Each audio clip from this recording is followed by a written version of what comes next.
ماں باپ کو یہ ایک ضرور حکم شریعت یاد رکھنا چاہیے، زندگی میں دیں تو یوں نہ کریں کسی کو بالکل ہی محروم کر دیں کچھ نہیں، اور بعض کو بہت دے دیں، سب کو دے دیا،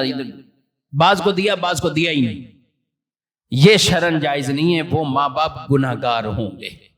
اگر وہ ایسا کرتے ہیں کہ بعض کو بالکل محروم کر دیا، سرے سے نہیں کچھ دیا اور بعض کو دے دیا۔ رسول اللہ صلی اللہ علیہ وسلم کے پاس ایک معاملہ آیا اور کہ ایک شخص نے کسی کو ایک باغ اور زمین میں سے کوئی حصہ دیا، ایک بیٹے کو دیا کہ تم لے لو۔ اب جب یہ بیٹے کو ملا تو ان کی اہلیہ اس بات پر راضی نہ ہوئی کہ آپ نے یہ کیا کیا ہے، آپ نے یہ کیا کیا ہے،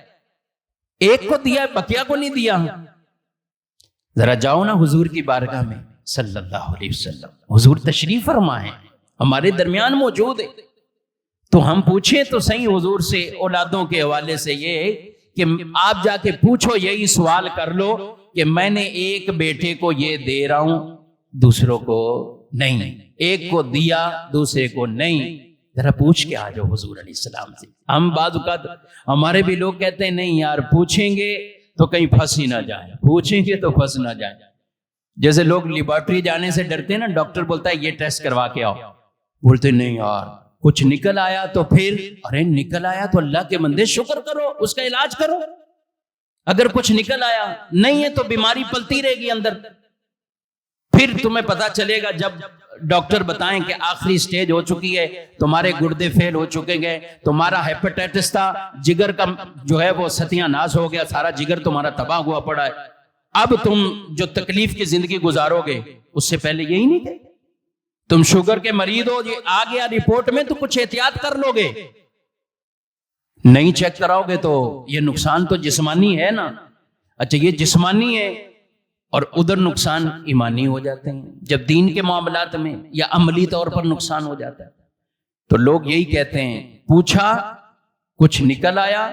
تو یہ مسئلہ ہو جائے گا، پوچھ لیا کریں، غلطی ہو گئی ہے دنیا میں ازالہ ہو سکتا ہے، آخرت کی گرفت ہوگی تو پھر بڑی مشکل ہو جائے گی۔ تو وہ صحابی گئے، پھر ان کی بیوی نے بھیجا کہ جاؤ نا حضور سے پوچھ کے آ جاؤ صلی اللہ علیہ وسلم۔ وہ گئے تو نبی پاک علیہ السلام سے کہنے لگے حضور میں نے ایک لڑکے کو یہ دیا ہے دوسرے کو کسی اور کو نہیں دیا۔ حضور نے خود ہی پوچھ لیا سب کو دے رہے ہو؟ نہیں، ایک کو دیا حضور۔ اللہ اکبر، میرے آقا صلی اللہ علیہ وسلم نے فرمایا یہ ظلم ہے،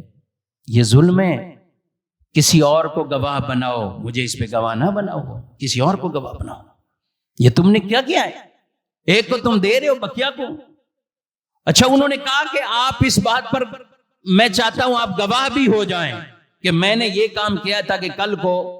کوئی معاملہ ہو آپ گواہ بن جائیں میرے اس معاملے پر۔ حضور اسلام نے فرمایا میں اس پر گواہ بنوں؟ یہ ظلم زیادتی والا کام کر کے آئے ہو، کسی اور کو گواہ بناؤ، میں اس پہ گواہ نہیں بنتا۔ پھر وہ واپسی آئے اور انہوں نے اس فیصلے کو واپسی لیا کہ یہ تو مجھ سے غلطی ہو رہی تھی کہ میں ایک کو دے رہا ہوں اور دوسروں کو میں نہیں دے رہا۔ تو والد یہ غلطی کبھی نہ کرے، کبھی نہ کرے اس طرح، آپ کی اولاد بھی آپ سے بنسن ہوگی اور پھر معاملات بھی، آخرت کے معاملات بھی آپ کے لیے جو اللہ رسول نے رکھا ہے ان کا حصہ